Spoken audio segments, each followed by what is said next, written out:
So hello guys, welcome back to my video. I hope आप सब बढ़िया होगे और मैं भी बढ़िया हूँ। सो गाइज, जैसा कि आपको पता है कि मोस्ट डिमांडिंग कॉलेज और one of the most prestigious college of Delhi university Shri Ram college of commerce, इसके अंदर आ चुका हूँ मैं कैंपस टूर करने के लिए। और फिलहाल मैं खड़ा हूँ स्पोर्ट्स कॉम्प्लेक्स के अंदर। तो भाई आपको पहले मैं दिखाता हूँ स्पोर्ट्स कॉम्प्लेक्स और फिर आपको पता चल जाएगा कि भाई इसकी रैंकिंग 1 क्यों है ऑल दिल्ली यूनिवर्सिटी कॉलेजेस के अंदर।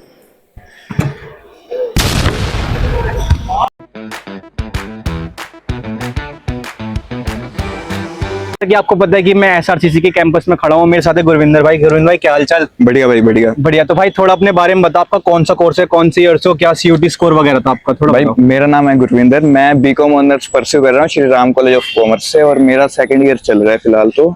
और जब मैंने एडमिशन लिया तब मेरा सीयूटी स्कोर था 906 के अराउंड। और आपकी कैटेगरी क्या थी? मेरी ओबीसी कैटेगरी थी। ओके। और भाई किसी जनरल, अगर बच्चे को जो जनरल कैटेगरी से कितना स्कोर करना पड़ता है यहाँ पे एडमिशन के लिए? जनरल के लिए कट ऑफ जाती है 917 प्लस 920 के अराउंड जाती है। ओके। और जितना मतलब हमें अगर यहाँ पे एडमिशन ले रहे तो 950 920 प्लस नंबर ही चाहिए होते हैं। हाँ जी 920। इसलिए कॉलेज इतना ज्यादा फेमस है और काफी ज्यादा टॉप मोस्ट लिस्ट पे रहता है। एक बार सीयूटी में मेहनत कर लो, फिर उसके बाद मजे ही मजे हैं। ठीक है भाई।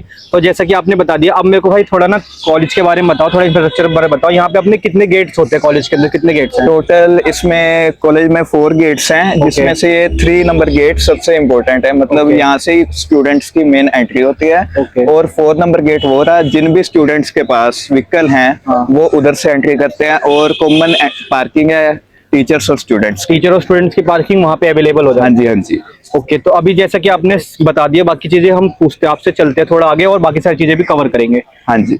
तो भाई जैसा कि अभी हम चल रहे हैं 3 नंबर गेट से स्टार्टिंग में, तो हमारे लेफ्ट और राइट साइड में 2 लॉन है। तो भाई इस लॉन के बारे में थोड़ा सा बताओ। भाई ये स्टैचू लॉन्स हैं और ये स्टैचू लॉन्स नाम इसलिए पड़ा है क्योंकि वहाँ पे सर श्री राम का स्टैचू बना हुआ है, तो ये स्टैचू लॉन कहलाता है। हमारा क्रॉस भी यहाँ पे ही होता है। ओके। वहाँ पे पार्किंग में हमारा स्टेज लगता है और यहाँ पे सारा क्राउड होता है, क्राउड मैनेज हो जाता है बढ़िया यहाँ पे। ओके। और बढ़िया। और तो भाई अभी चलते हैं स्टैचू के पास, थोड़ा स्टैचू की इन्फॉर्मेशन लेंगे और स्टैचू के बारे में बताएंगे कि क्या क्या चीजें इंपॉर्टेंट है उससे रिलेटेड। सो गाइस, जैसा कि आपको पता है हम स्टैचू के पास आ रहे थे, तो फिलहाल मैं खड़ा हूँ श्री राम जी के स्टैचू के पास। भाई से पूछेंगे थोड़ा स्टैचू का इंपॉर्टेंस, और भाई स्टैचू के बारे में थोड़ा अच्छे से बता पाएंगे। एज अ स्टूडेंट कॉलेज वो अच्छे से जानते हैं। भाई थोड़ा बताओ। भाई ये सर श्री राम जी का स्टैचू है, जो फाउंडर है इस कॉलेज के। ये 1967 में एस्टेब्लिश हुआ था। और ये स्टैचू दिखाता है कॉलेज की स्ट्रेंथ और पावर को। और ये स्टैचू का फेस देख सकते हैं, जैसे कि Shri Ram college of commerce की तरफ किया हुआ है। ये आज भी दिखाता है कि सर श्री राम आज भी कॉलेज को देख रहे हैं। और उधर ही है आइकॉनिक बिल्डिंग, जो कि आपने ज्यादातर रील्स और फोटोज में देखी है, जो लोग अट्रैक्टेड होते हैं सबसे ज्यादा। हाँ जी, हाँ जी। और जो भी फ्रेशर आता है, एक ना एक फोटो उसकी यहाँ पे पक्का मिल जाएगी आपको। एज अ फ्रेशर तो मुझे पता है, लेकिन एज अ आउटसाइडर जो लोग आते हैं, मैंने देखा वो भी काफी सारी पिक्स वगैरह यहाँ पे क्लिक करते हैं। बहुत सारी क्लिक करके जाते हैं और दिखाते हैं कि हमने एसआरसीसी घूमा, ये किया। अच्छा, तो भाई जैसे कि अभी हमने स्टैचू कवर कर लिया है, अब हमें ये बताओ कि इसके बाद हम नेक्स्ट क्या कवर करने वाले हैं। नेक्स्ट ये देखिए, आपको सामने दिख जाएगा वो ऑडिटोरियम, गेट नंबर 1 रहा। ओके। वहाँ पे हमारा ओडी है Shri Ram college of commerce का। उसका नाम क्या ऑडिटोरियम का भाई? श्रीधर श्री राम ऑडिटोरियम। तो चलो भाई ऑडिटोरियम की तरफ चलते हैं और ऑडिटोरियम कवर करते हैं। सो गाइस, अभी हम खड़े हैं अपने ऑडिटोरियम के बाहर, जो कि एसआरसीसी का ऑडिटोरियम है। भाई जो ऑडिटोरियम की बात करें भाई, ये एसआरसीसी का ही नहीं, ऑलमोस्ट भाई दिल्ली यूनिवर्सिटी के टॉप कॉलेजेस में से जितने भी बड़े बड़े कॉलेजेस का सबसे बड़ा ऑडिटोरियम है, जहां तक मैंने ये देखा है। भाई थोड़ा ऑडिटोरियम के बारे में बताओ, इसका नाम बताओ और इसके कुछ फीचर्स बताओ। भाई ऑडिटोरियम का नाम है श्रीधर श्री राम ऑडिटोरियम, जो कि श्री राम सर के नाम पे बना हुआ है। और ये दिल्ली यूनिवर्सिटी का one of the best auditorium है। ओके। और भाई अपने ऑडिटोरियम की एंट्री के लिए कितने गेट्स हैं? ऑडिटोरियम की एंट्री के लिए टोटल 4 गेट्स हैं। 1 नंबर गेट ये रहा। और 2 और 3 और 4 ऐसे गेट्स लगे हुए हैं। तो अभी हम चलते हैं भाई ऑडिटोरियम के, और अंदर से आपको ऑडिटोरियम दिखाते हैं। और भाई अंदर जाके थोड़ा बताना इवेंट्स वगैरह क्या क्या होती है और क्या क्या चीजें ऑर्गेनाइज होती है। आओ भाई ऑडिटोरियम के अंदर चलते हैं। चलो।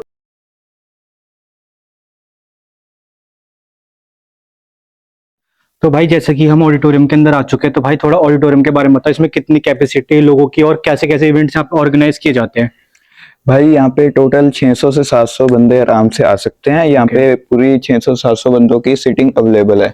और वो स्टेज रहा अपने ऑडिटोरियम का, वहाँ पे सारे इवेंट्स होते हैं। सोसाइटीज के ओरिएंटेशन हो गई, क्रॉस रोड में छोटे मोटे इवेंट होते हैं, बीकॉन में यहाँ पे सारे कॉमेडियंस और यूट्यूबर्स, सेलिब्रिटी सारे यहाँ पे आके अपने स्पीच वगैरह या फिर कोई भी इंटरव्यू वगैरह देते हैं। और भाई कोई फेमस पर्सनैलिटीज जो यहाँ पे आती हो, जो जब अभी तक आई हो, थोड़ा नाम बताओ आप, कौन कौन आ चुका है यहाँ पे? यहाँ पे बहुत सारे, जैसे हर्ष बेनीवाल आ चुका है, अपना भुवन बाम आ चुका है, ओके, और भी बहुत सारे आ चुके हैं, गिन तो सकते ही नहीं उनको। अच्छा, मतलब काफी अच्छे तरीके से हाँ जी, मैनेज की जाती है और काफी अच्छी हाँ जी। कैपेसिटी। बाकी भाई मैं आपको यहाँ से एक बार ऊपर रूम में फर्स्ट फ्लोर पे यहाँ से मैं आपको दिखा देता हूँ नीचे तक कैसा दिखता है पूरा।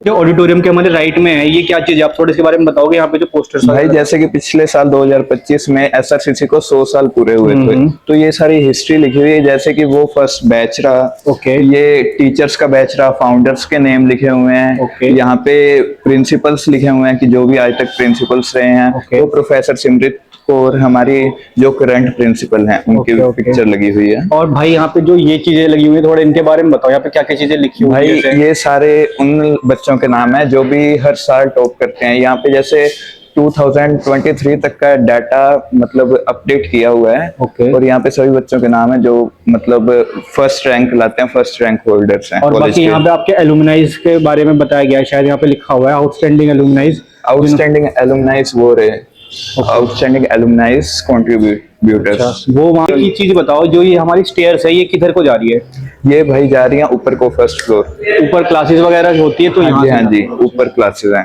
ओके, सो गाइस ये क्लिप जो मैंने शूट की थी वो लाइब्रेरी की थी। तो आप लेफ्ट साइड में जो देख सकते हो सारी बुक्स है जो पीएचडी स्कॉलर्स ने लिखी, यहाँ के कॉलेज के स्टूडेंट्स जो भी थे और टीचर्स थे। उसके बाद यहाँ पे इनके कुछ अवार्ड्स हैं जो Shri Ram college of commerce ने जीते हैं, या जैसी चीजें हैं। और भाई आपको पता है कि लाइब्रेरी के अंदर तो भाई शूट करना अलाउड नहीं होता, तो इसलिए मैंने क्लिप बना ली थी, उसके बाद में वॉइस ओवर डाल रहा हूँ। देन इसके बाद मैंने ना लाइब्रेरी चेकआउट की। लाइब्रेरी इनकी काफी अच्छी, भाई स्टूडेंट्स देखो भाई काफी अच्छे तरीके से पढ़ रहे हैं, और यहाँ पे ना आप ऑनलाइन तरीके से अपनी बुक्स इश्यूज भी करा सकते हो, तो किसी थर्ड पर्सन की जरूरत भी नहीं होती, सारी मेथड ऑनलाइन है। फिलहाल इस टाइम तो भीड़ कम थी, लेकिन जिस टाइम इनके एग्जाम्स होते हैं उस टाइम काफी ज्यादा भीड़ होती है। तो आप ये देख लो गाइज, ये फर्स्ट और सेकंड फ्लोर, 2 फ्लोर पे है हमारी लाइब्रेरी जो भी है, ये 2 फ्लोर पे डिवाइडेड है। और भाई इसके अंदर काफी अच्छे से मतलब स्टूडेंट आईडी कार्ड वगैरह। तो भाई मेरे साथ है एक भाई, हेलो भाई, क्या हालचाल, कैसे हो? बढ़िया बढ़िया भैया। भाई थोड़ा सा अपने बारे में बताओ और अपना कोर्स बताओ, और थोड़ा आप बताओ कि क्या सीयूटी स्कोर वगैरह था आपका थोड़ा सा। So my name is Aditya Saini, मैं सेकंड ईयर हूँ, बीकॉम ऑनर्स परस्यू कर रहा हूँ Shri Ram college of commerce से। मेरा सीयूटी स्कोर था 940, ऑल इंडिया रैंक 85, और आज भैया के साथ हम एक व्लॉग शूट कर रहे हैं। ओके, तो भाई थोड़ा सा हमें ये बताओ कि जैसे हमारे पीछे हम देख सकते हैं वॉल ऑफ डेमोक्रेसी, इसका मतलब बताओ थोड़ा सा क्या होता है, और एसआरसीसी के पॉइंट ऑफ व्यू से, हर कॉलेज के पॉइंट ऑफ व्यू से कितना इंपॉर्टेंस है इसका, थोड़ा ही बताओ। हाँ, so basically wall of democracy ये थोड़ा ना अपनी वॉइस, ओपिनियन वगैरह रेज करने के लिए होता है। कोई भी यहाँ नोटिस लगता है, कोई भी डिमांड होती है, वो आप यहाँ लगा सकते हो। जैसे आप देख सकते हो इधर भी एक नोटिस लगा है, और ये सब अपना प्रमोशन कर रहे हैं कि हमारा ये केस कॉम्प है, ये सब है। तो बेसिकली अपनी आवाज उठाने के लिए कॉलेज ने आपको एक प्लेटफॉर्म दिया है। ओके, तो लाइक इस पे जैसे पॉलिटिकल चीजें भी होती है, बहुत कॉलेज में इलेक्शंस वगैरह होते हैं, जैसे भी है डूसू में भी होते हैं, तो यहाँ पे वो चीजें भी लगाई जाती हैं एज अ लाइक कि नहीं बाकी चीजों में भी इस्तेमाल होता है? हाँ, वो पॉलिटिकल इलेक्शन से रिलेटेड चीजें वो आप लगा सकते हैं, बट परमिशन लेनी पड़ती है। परमिशन लेनी पड़ती है उसके लिए, लेकिन अलाउड है, ऐसी कोई बात नहीं है परमिशन के बाद। यस यस बिल्कुल। ओके, तो अब हम थोड़ा सा इस तरफ चलते हैं, लाइक हमारे लेफ्ट साइड में एक एरिया है, यहाँ पे पूछते हैं भाई से कि यहाँ पे क्या क्या चीजें यहाँ पे लगती हैं। तो भाई जैसा कि हम देख सकते हैं यहाँ पे भाई काफी सारी विंडोज वगैरह बनी हुई है, जहाँ पे लिखा हुआ है student activities, department of physical education. तो भाई मेरे को समझ नहीं आ रहा, आप थोड़ा सा क्लैरिफाई करोगे क्या चीज है और यहाँ किस चीज के लिए एलोकेट किया गया है क्या? तो बेसिकली जैसे वो वॉल ऑफ डेमोक्रेसी था, ये बेसिकली नोटिस बोर्ड है। यहाँ पे जैसे आप देख सकते हैं student activity, department of physics, principal office, accounts. तो ये उसके सारे बाइफर्केशंस है कि यहाँ पे आप इनसे रिलेटेड चीजों पे अपने नोटिसेस लगा सकते हैं। तो जैसे अभी ये थोड़े टाइम के लिए क्लियर हुआ है, पहले यहाँ बहुत सारे नोटिस लगे हुए थे, टाइम टू टाइम क्लियर होते रहते हैं। स्टूडेंट एक्टिविटीज में जैसे अभी सोसाइटी के ओरिएंटेशन वगैरह स्टार्ट होंगे, तो यहाँ आपको बहुत सारे नोटिस मिलेंगे। फिलहाल अभी ये खाली है? हाँ, फिलहाल के लिए। अच्छा, और ये बताओ भाई जिस एरिया पे हम खड़े हैं, मतलब ये क्या चीज है, थोड़ा सा आप बताना चाहो? तो हाँ, ये एरिया ठीक कोऑप के सामने आता है। कोऑप के बारे में अभी आपको बताते हैं। यहाँ पे एडमिन ऑफिस पड़ता है, अकाउंट्स ऑफिस पड़ता है। तो मेनली ये कॉलेज के ऑफिशियल जो इश्यूज है उनसे रिलेटेड है। नोटिस सारे यहाँ पे आते हैं, नोटिस आपके एप्स पे भी आता है, पर फिजिकल नोटिस यहाँ पे लगता है। वॉल ऑफ डेमोक्रेसी इधर है, एडमिन ऑफिस इधर पड़ता है, और फिर हमारे पीछे पड़ता है कोऑप। ओके। हाँ। तो भाई थोड़ा बताओ कोऑप के बारे में, आप क्या चीजें है इससे रिलेटेड और क्या क्या चीजें, लाइक यहाँ पे मैंने देखा हूँ बहुत सारे लोग बैठे भी हुए हैं। हाँ, हाँ। तो कैसा एरिया है, मतलब क्या आप इसके बारे में बताना चाहो, जो आने वाले फ्रेशर्स को भी हेल्प करे और जो ऑलरेडी स्टूडेंट्स हैं जिनको पता नहीं उनको भी थोड़ी चीजें पता चले। अच्छा, बिल्कुल बिल्कुल। कोऑप का मतलब फुल फॉर्म है कोऑपरेटिव स्टोर। बेसिकली ये स्टोर्स हमारे कॉलेज ने टेंडर पे दे रखे हैं और ये यहाँ चलते हैं। वो आपका स्टेशनरी, खाने पीने का सारा उधर है। उधर प्रिंटिंग से रिलेटेड आपको इमीडिएटली, जैसे हमें बहुत जरूरत पड़ती है कि असाइनमेंट चाहिए तो हम सब यही से प्रिंट करा के बाहर जाने की जरूरत नहीं, आपको सब चीजें कैंपस में प्रोवाइड है, आपको सारी चीजें। बिल्कुल। यहाँ जैसे हॉस्टल के बच्चे होते हैं, अब वो बाहर जाएंगे दूर तक, वो सब नहीं करना पड़ता, इधर सारा प्रोवाइडेड है। आपको स्टेशनरी से रिलेटेड कॉपी पेन कुछ भी लेना है वो सब आपको कोऑप स्टोर पे मिल जाएगा। और बाकी इन जनरल ये बहुत चिल करने के लिए एरिया है। जैसा आप देख सकते हैं बच्चे बैठे हैं, बेंचेस है उधर। तो जब बच्चों के पास खाली टाइम होता है और वो पूछते हैं किधर आना है तो ऐसे बोल देते हैं इधर आजा, कोऑप आजा, ऐसे करके। तो लाइक यहाँ का मैं देख सकता हूँ ये प्लेस काफी हैप्पी वाइब वाला भी है और यहाँ पे काफी सारे लोग बैठे रहते हैं। तो आप मतलब यहाँ से मैं देख सकता हूँ कैंटीन भी काफी पास में है। हाँ, आप बता सकते हो थोड़ा एरिया के बारे में, लाइक एरिया किस चीज से रिलेटेड है, चिल आउट वगैरह कैसे यहाँ पे लोग करते हैं, या कुछ मतलब यहाँ पे चीजें परफॉर्म होती है, लाइक कोई सिंगिंग वगैरह ऐसा डांसिंग ऐसा कुछ होता है यहाँ पे? हाँ, तो जैसा कि ये एरिया मैंने बताया कोऑप है, यहाँ पे बच्चे यहाँ पे आप देख सकते हैं बेंचेस वगैरह है, बच्चे बैठे हैं और सामने ही स्टोर पड़ता है। तो उधर आप स्टोर से देख रहे हैं बच्चे सामान वगैरह लेके आ रहे हैं, तो कुछ खाने पीने का लेके आ जाते हैं, इधर बैठ जाते हैं। बाकी आगे नेस्कैफे अमूल है, वो मेन कैंटीन है। और इधर कैंटीन भी पड़ती है इधर से जाके, एसआरसीसी कैफे वाला। हाँ, जो एसआरसीसी की मेन कैंटीन है वो इधर से जाके पड़ती है। तो वो सब मेन खाने के लिए है। इधर बच्चे थोड़ा रेस्ट वेस्ट करने आते हैं और मेनली जैसे होता है ना कि हम जा रहे हैं तो जाने से पहले थोड़ा सा कॉलेज में रुक गए क्योंकि सामने गेट है, तो वो थोड़ा सा इधर ही रुक के जाते हैं। ओके। हाँ, ठीक है भाई, तो ये चीजें हम कवर कर लिए। इसके बाद हम थोड़ा क्लासरूम वगैरह कवर करते हैं, थोड़ा क्लासरूम इंफ्रास्ट्रक्चर वगैरह बताते हैं। तो चलते हैं भाई क्लासरूम की तरफ, थोड़ा वो शूट करते हैं। चलिए। हो गई। तो भाई जहाँ पे अभी हम खड़े हैं इसके बारे में थोड़ा सा बताओ, ये क्या चीजें और किस चीज से रिलेटेड है, क्या चीजें यहाँ पे लैब्स वगैरह क्या है, थोड़ा सा बताओ। तो बेसिकली ये जो पूरा बिल्डिंग है ये वाला, ये थोड़ा सा सेपरेटेड लगता है। ये कंप्यूटर लैब का एरिया है। यहाँ हर रूम के सामने आपको एक स्टिकर दिखेगा CL5 CL4, तो उसका वही फुल फॉर्म है, कंप्यूटर लैब 5 कंप्यूटर लैब 6 ऐसे करके। जैसे रूम 31 CL5 है ऐसे। बाकी 3 CL उधर सेमिनार रूम के बगल में है। मेनली कंप्यूटर लैब्स में जैसे आजकल आप जानते हो थोड़ा स्किल पे काम करना पड़ता है। तो हम FMB सीखते हैं ना, फाइनेंशियल मैनेजमेंट, हमारा 3rd सेमेस्टर में है। तो उसमें जो एक्सेल के फॉर्मूले वगैरह होते हैं तो उन सब की ना प्रैक्टिकल क्लासेस इधर ही लगती है। और जैसे हमारा होता था फाइनेंशियल अकाउंटिंग फर्स्ट सेम में, उसमें टैली वगैरह सीखना होता है, उसके लिए भी प्रैक्टिकल क्लासेस इधर ही लगती है ताकि थोड़ा आपका स्किल बिल्डिंग भी हो, थोड़ा आपको रियल वर्ल्ड सॉफ्टवेयर्स के बारे में पता लगे। लाइक बुक्स के साथ साथ स्किल्स इंपॉर्टेंट भी ज्यादा, तो इसलिए इस चीजों पे भी फोकस किया गया है। Okay okay. तो भाई अभी क्लासरूम चलते हैं, आपको क्लासरूम कवर करवाते हैं कि क्लासरूम इंफ्रास्ट्रक्चर वगैरह कैसा है। भाई अभी हम खड़े हैं GBO ब्लॉक के बारे में, तो भाई हमें थोड़ा GBO ब्लॉक के बारे में बताएंगे कि क्या चीज है और यहाँ पे किस किस चीज से रिलेटेड क्लास वगैरह चलती है और क्या चीज से लाइक किस चीज को ये डिफाइन करता है ब्लॉक, आप बताओ भाई थोड़ा सा। तो GBO बेसिकली एक कोर्स है जो SRCC as a PG alternative offer करता है। एक बार इसकी फुल फॉर्म बता दो, लाइक क्या है? ये जैसे MCOM, ये 2 ईयर प्रोग्राम है, इसकी फुल फॉर्म है ग्लोबल बिजनेस ऑपरेशंस। ओके। हाँ, तो ये एज अ PG का अल्टरनेटिव होता है, आपके पोस्ट ग्रेजुएट का PG प्रोग्राम है बेसिकली। एंड इसमें ये 2 ईयर का प्रोग्राम है। यहाँ पे GBO ब्लॉक में सिर्फ GBO की क्लासेस होते हैं। GBO की ओवरऑल स्ट्रेंथ कम है ना, तो 2 ही क्लासेस में उनका सारा हो जाता है। ओके। तो आप थोड़ा सा ये बताओ, लाइक किसी स्टूडेंट को इसके अंदर इनरोल्ड होना हो इस कोर्स के अंदर, तो उसका क्या प्रोसेस रहता है? इसके लिए PG का आपका अलग एग्जाम आता है। CUT PG नहीं, SRCC का एक खुद का एग्जाम होता है, वो आपको क्रैक करना होता है। अब उसकी कट ऑफ वगैरह तो इतनी डिटेल्स नहीं है। तो ठीक है भाई, मतलब सेपरेट ये ब्लॉक है। और एक चीज और बताओ भाई, अपने कॉलेज के अंदर लाइक लिफ्ट वगैरह कितनी और कैसी क्या क्या चीजें हैं, तो थोड़ा सा भी बताओ।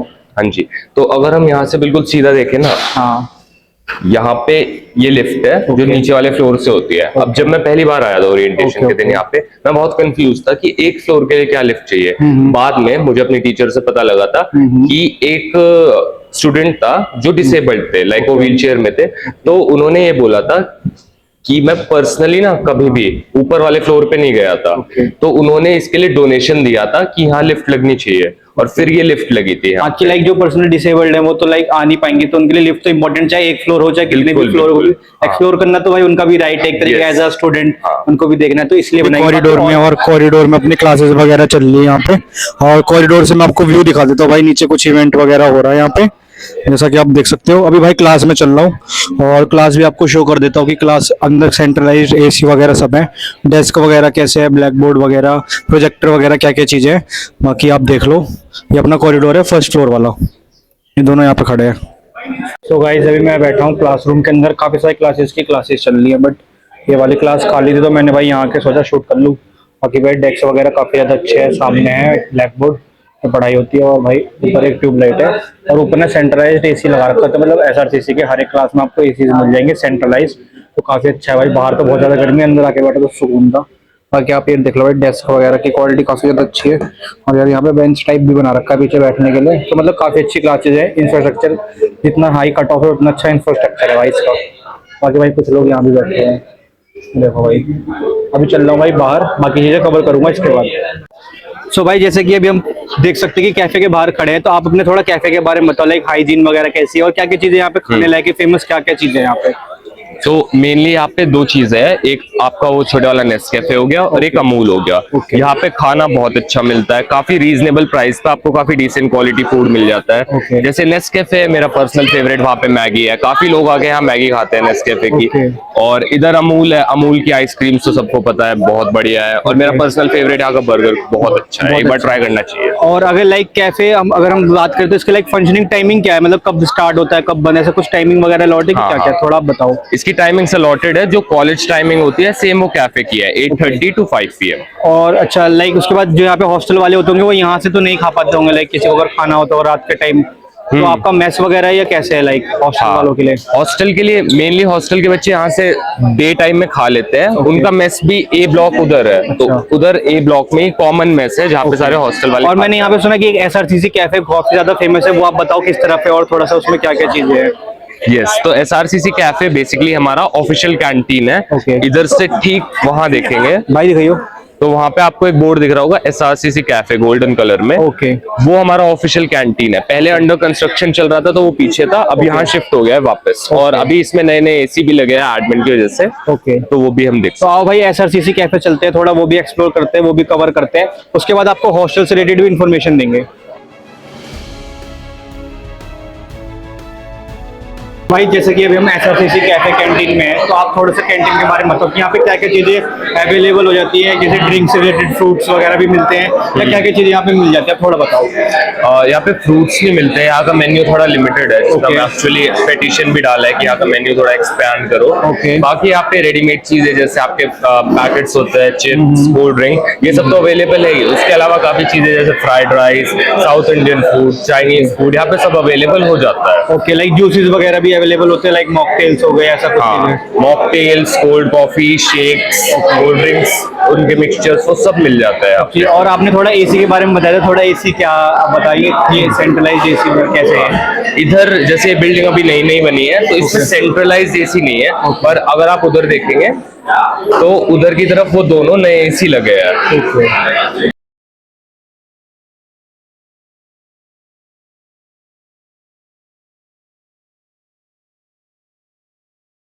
तो भाई सबसे ज्यादा इंपॉर्टेंट इन्फॉर्मेशन मेरे को ये बताओ कि लाइक काफी सारे लोग जो आउटसाइडर दिल्ली होते हैं वो हॉस्टल वगैरह रिलेटेड प्रॉब्लम होती है, जैसे आप भी आउटसाइडर हो तो आपको भी हॉस्टल अलॉट हुआ है, तो आप थोड़ा व्यूअर्स को बताओ कि किसी को हॉस्टल यहाँ पे चाहिए होगा एज अ स्टूडेंट, तो क्या प्रोसेस होता है, कितनी फीस होती है और कितना खर्चा वगैरह उनका आता है, थोड़ा सा ये बताओ। तो बेसिकली हॉस्टल में अप्लाई करने के लिए आपको हर ईयर रिवाइज्ड एडमिशन लेना पड़ता है। तो यानी मान लीजिए मैं तो फर्स्ट ईयर हॉस्टल में था, तो सेकंड ईयर में मुझे एज एन आउटसाइडर और मुझे सेम ट्रीट किया जाएगा हॉस्टल एडमिशन के रिगार्डिंग। उसमें बस फीस में फर्क आता है। जब तुम फर्स्ट टाइम हॉस्टल में एडमिशन ले रहे हो उसमें आपका 5,000 का सिक्योरिटी होता है, तो टोटल फीस आपका फर्स्ट टाइम एडमिशन लेने में 57 और सेकेंड टाइम में आपका 52 पड़ता है। हाँ, और इसका प्रोसेस थोड़ा सा बताओ, कैसे अगर किसी को हॉस्टल के लिए अप्लाई करना है तो कैसे अप्लाई कर सकता है। चाहे आप सेकंड ईयर अप्लाई कर रहे हो, आप थर्ड ईयर अप्लाई कर रहे हो, आप फर्स्ट ईयर अप्लाई कर रहे हो, प्रोसेस रफली सेम है। आपका सेमेस्टर स्टार्ट होने से पहले ऑफिशियल वेबसाइट पे इसका एक एप्लीकेशन फॉर्म आता है गूगल फॉर्म में, वो आपको भरना होता है। उसके बाद उसमें आपको अपने, जैसे आप फर्स्ट टाइम हॉस्टल आ रहे हो फर्स्ट ईयर में, तो आपको अपना सीयूटी स्कोर भरना पड़ता है। अगर आप सेकंड ईयर में आ रहे हो तो आपको अपनी फर्स्ट सेमेस्टर की जीपीए भरनी पड़ती है। और जो हॉस्टल का एलोकेशन होता है आपको, वो प्योरली मेरिट बेसिस पे होता है, क्योंकि कॉलेज की स्ट्रेंथ रफली आप मान लो 3500 है और बॉयज हॉस्टल में जो सीट है वो 170 है एंड गर्ल्स हॉस्टल में 120। ओके तो प्योरली मेरिट बेसिस पे आपका एडमिशन होता है। एडमिशन होने के बाद आपका एक शॉर्ट इंटरव्यू होता है वार्डन के साथ, जिसमें वो आपको बहुत बेसिक रूल समझाएगा, इतना कोई स्ट्रेसफुल इंटरव्यू नहीं होता है। एंड देन आपका हॉस्टल में एडमिशन हो जाता है, 2-3 दिन बाद आपको रूम अलॉट हो जाता है। ओके और भाई यहाँ पे टोटल लाइक हॉस्टल के अलावा भी कुछ खर्चा आता होगा, लाइक मेस का, वाटर का, इलेक्ट्रिसिटी का, आप थोड़ा वो बताओ लाइक कितना टोटल पड़ जाता है अराउंड फॉर ईयर? तो हॉस्टल बंदे सोचते हैं थोड़ा ज्यादा सस्ता होगा, इतना सस्ता नहीं है कंपैरेटिवली। हॉस्टल फिर भी महंगा पड़ जाता है, रफली आपको 130-120 के पड़ता है साल का, यानी 1,20,000 1,30,000 के आसपास पड़ता हाँ। है। इसका बाइफरकेशन एक तो आपका 57,000 इनिशियली जाता है जब आप हॉस्टल में एडमिशन लेते हो, वो आप सोच लो आपका पूरा साल का रेंट हो गया। उसके अलावा जो वेरिएबल कॉस्ट आता है जैसे वाटर, मेस और इलेक्ट्रिसिटी, ये सब वेरिएबल कॉस्ट आपके रफली आते हैं 3 महीने का 20,000 का बिल आता है रफली। ओके तो लाइक हमारा 1,20,000 तक ये पहुंच जाता है एंड होते हैं। हाँ। ओके तो भाई अब हमारी मेन चीज इंपॉर्टेंट कवर हो चुकी है, अब सोसाइटीज रह गई थोड़ी सी, और सबसे ज्यादा इंपॉर्टेंट पॉइंट जो है वो है स्पोर्ट्स कॉम्प्लेक्स। इसको देखने के लिए मैं भी भाई काफी टाइम से वेट कर रहा हूँ। तो पहले स्पोर्ट्स कॉम्प्लेक्स कवर करते हैं, फिर लास्ट में सोसाइटीज कवर कर लेंगे। अभी हम खड़े हैं अपने आउटडोर स्पोर्ट्स कॉम्प्लेक्स की तरफ, जो एसआरसीसी का मेन स्पोर्ट्स ग्राउंड है। थोड़ा भाई स्पोर्ट्स के बारे में बताओ, यहाँ पे कौन सी स्पोर्ट्स एक्टिविटीज है जो ज्यादातर खेली जाती है और किस चीज के लिए एसआरसीसी फेमस है स्पोर्ट्स के लिए, जो आपने ट्रॉफीज वगैरह कुछ जीती हो, तो आप थोड़ा बताओ।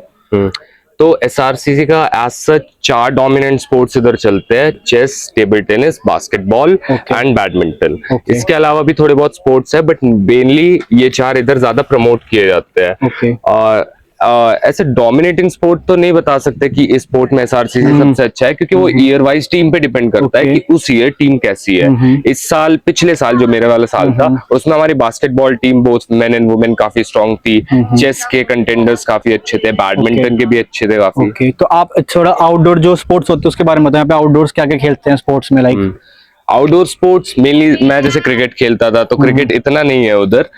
इधर जैसा आप देख सकते हैं ये फुटबॉल ग्राउंड है। यहाँ पे फुटबॉल काफी ज्यादा खेला जाता है और हॉकी का भी इधर काफी ज्यादा है। उसकी डेजिग्नेटेड टीम्स है हमारी कॉलेज की। और लाइक यहाँ पे कुछ ऐसे इवेंट्स वगैरह होते हैं या कुछ इंटर कॉलेज कंपटीशन वगैरह भी ऐसा कुछ ऑर्गेनाइज वगैरह होता है कि नहीं? लाइक मैं एक टाइम में तो मैंने एसआरसीसी वर्सेस आईआईटी देखा था, आईआईटी दिल्ली का फुटबॉल वगैरह मैच हो रहा था, तो ऐसा कुछ होता है कि कैसे क्या क्या होता है, आप थोड़ा बताओ इसके बारे में। एसआरसीसी का इंटर कॉलेज भी इस स्पोर्ट्स कॉम्प्लेक्स में और इस ग्राउंड में करवाए जाते हैं। उसके अलावा जो एसआरसीसी का डेजिग्नेटेड टूर्नामेंट्स भी होते हैं जिसके लिए बाहर से बंदों को बुलाते हैं। एक काफी फेमस है फॉयस, फेस्टिवल ऑफ यूथ स्पोर्ट्स, वो भी होता है, पिछले साल भी हुआ था। वो सेम 1 के एंड में, सेम 2 के स्टार्टिंग में उसकी डेट आती है, वो तब होता है। उसके अलावा अभी एक बिट्स पिलानी का हो रहा है, तो वो तो बाहर होगा कॉलेज में, वो राजस्थान में है। तो उसमें भी हमारे यहाँ की जो टीम्स होती है वो काफी जाती है रिप्रेजेंट करने के लिए। Yes. फिलहाल हमने भाई आउटडोर कवर कर लिया है, तो अभी हम चलते हैं इंडोर स्पोर्ट्स की तरफ, या इंडोर एक्टिविटी जैसे कि जिम वगैरह आपके कॉलेज के अंदर मैंने सुना है। तो आप थोड़ा वो एक्सप्लोर करते हैं और इंडोर गेम्स में क्या क्या चीजें अवेलेबल है एसआरसीसी कॉलेज में, वो भी चेकआउट करते हैं। सो गाइस अभी हम आ चुके हैं इंडोर स्पोर्ट्स कॉम्प्लेक्स के अंदर, और भाई स्पोर्ट्स कॉम्प्लेक्स के बारे में थोड़ा सा आप बताओ कि इंडोर में स्पोर्ट्स एक्टिविटीज क्या क्या चीजें हैं। बास्केटबॉल कोर्ट है या बैडमिंटन है, तो कितनी चीजें अलाउड है यहाँ पर, सीटिंग कैपेसिटी वगैरह क्या क्या है, थोड़ा ये बताओ आप। तो थोड़ा सा बताओ आप। तो स्पोर्ट्स कॉम्प्लेक्स जैसे आपने सुना होगा, एसआरसीसी का सबसे बड़ा डीयू का स्पोर्ट्स कॉम्प्लेक्स है। यहाँ पे मेनली स्पोर्ट्स कॉम्प्लेक्स में जो आपके देख सकते हो, एक बास्केटबॉल कोर्ट है जिसपे हम अभी खड़े हैं। उसके अलावा बैडमिंटन उधर है, टेबल टेनिस उधर है। जहाँ भी टेबल टेनिस है वहाँ पे एक और बैडमिंटन कोर्ट है। फिलहाल के लिए वहाँ टेबल टेनिस रख रखा है, मे बी ऑफिशियल टीम की वहाँ प्रैक्टिस है। उसके अलावा एक टेबल टेनिस वहाँ अंदर जाकर है। अच्छा हाँ, और उसके अलावा यहाँ पे बास्केटबॉल काफी खेलते हैं लोग, और चेस वगैरह भी थोड़ा बहुत, जब चेस के टूर्नामेंट्स होते हैं वो यहाँ सीटिंग लगा के ही होता है। और कैपेसिटीज की वैसे तो यार ऑफिशियली लिस्टेड जो है वो 1200 है, बट आई थिंक 600 अराउंड होगी इसकी। 600 अराउंड है। और बाकी यहाँ पे इसके अलावा क्या क्या चीजें खेली जाती है, लाइक बॉक्सिंग या जूडो, ऐसा कुछ भी स्पोर्ट्स एक्टिविटी है? ऐसा कुछ हटके तो जैसे हमारे, आपने कुछ सुना होगा, हमारे कॉलेज में पहले स्विमिंग पूल भी था, पर काफी सालों से वो इनएक्टिव है।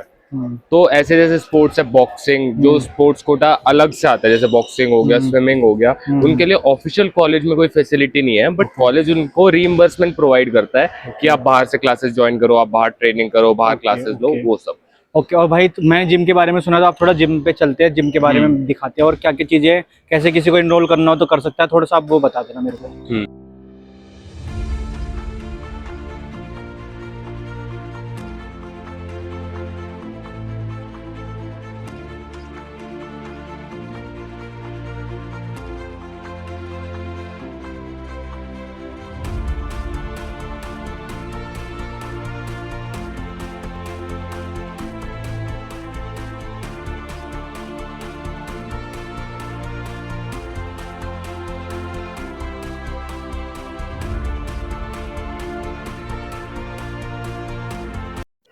तो भाई जैसे कि अभी हमने देखा कि आपकी जिम वगैरह तो फिलहाल क्लोज हो चुकी है, आपने जैसे बताया क्योंकि लंच टाइम है। थोड़ा आप जिम की मेंबरशिप के बारे में बताओ, लाइक स्टूडेंट कैसे इनरोल कर सकते हैं, किसी को करना हो, और गर्ल्स के लिए सेपरेट है या कॉमन जिम है, जो भी चीज आप थोड़ी सी बताओ जिम से रिलेटेड। तो पहले बाइफर्केशन पे आ जाता है कि जेंडर के बेसिस पे। तो पहले हमारा था 2 जिम थी, एक गर्ल्स के लिए थी, उस पे अब भी वुमेन वगैरह के स्टिकर लगे हैं, और इधर बॉयज की जिम थी। बट अब जिम कॉमन हो चुका है, एक वेट लिफ्टिंग सेक्शन है और दूसरा जो गर्ल्स का जिम था वो कार्डियो सेक्शन बन चुका है।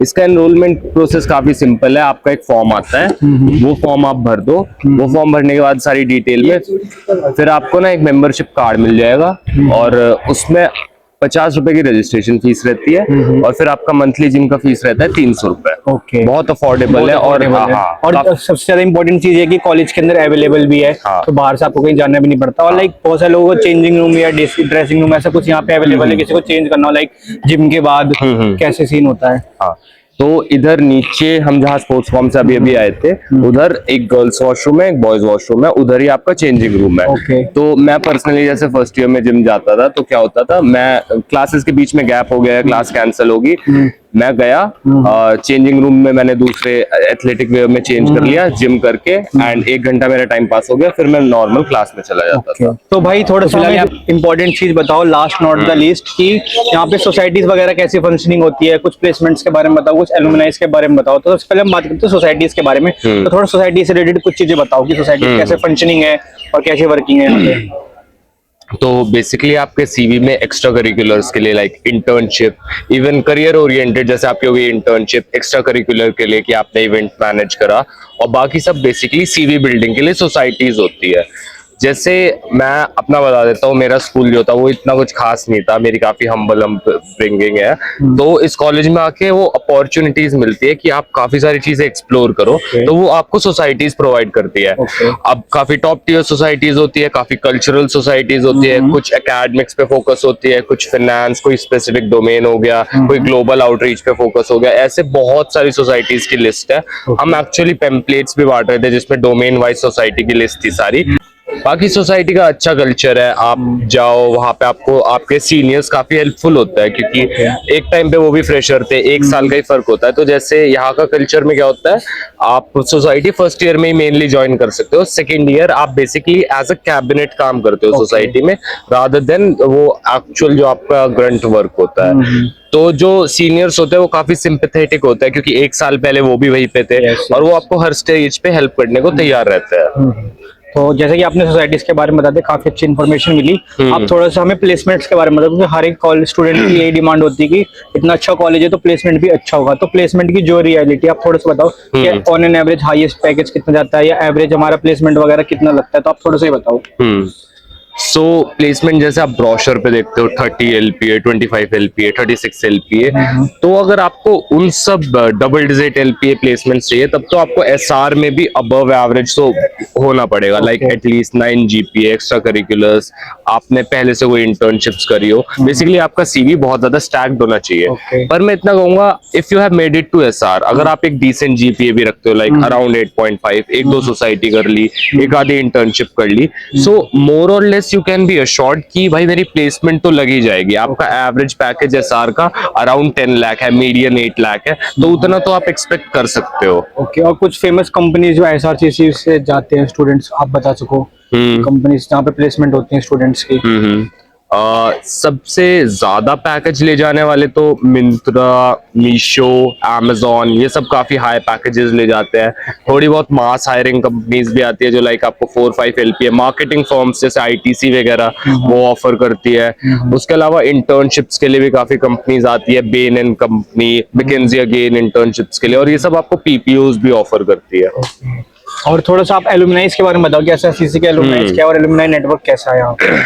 एलुमनाई नेटवर्क तो बहुत अच्छा है, उस पे एक सेकंड में आता है। जैसे यहाँ के एलुमनाई अरुण जेटली, रजत शर्मा वो इंडिया टीवी वाले, एंड जो डच बैंक है उसके जो को फाउंडर थे या को फाउंडर CEO, फॉर्मर CEO रह चुके हैं, अमृत कुमार शायद उनका नाम था, वो भी यहाँ से पास आउट है। तो यहाँ से काफी सारे फेमस एलुमनाइज है।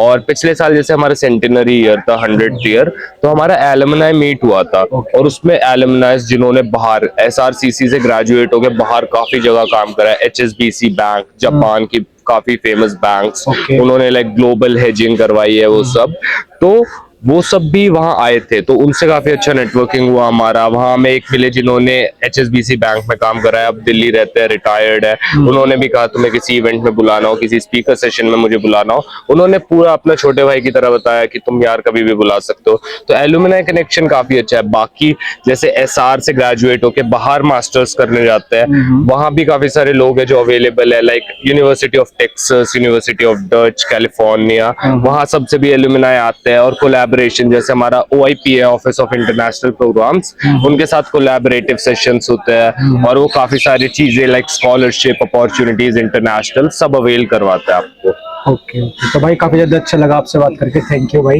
आपने काफी रिलेवेंट इन्फॉर्मेशन दी, और आई होप जितने भी फ्रेशर्स ये वीडियो देख रहे हैं उनको उनके तक ये वीडियोस पहुंचे और उनको हेल्प आउट हो, और काफी सारी उन चीजों को उनके बारे में पता चले, और ऑलरेडी पता चल गया। थैंक यू भाई। Thank you. So guys, I hope आपको हमारा ब्लॉग पसंद आया, तो आज की वीडियो को रखते इतना ही। आई होप आपको वीडियो पसंद आए। अगर भाई वीडियो पसंद आए तो भाई वीडियो को लाइक करना, चैनल को सब्सक्राइब करना। मिलते हैं किसी नेक्स्ट इंटरेस्टिंग वीडियो में, तब तक के लिए take care, bye bye guys.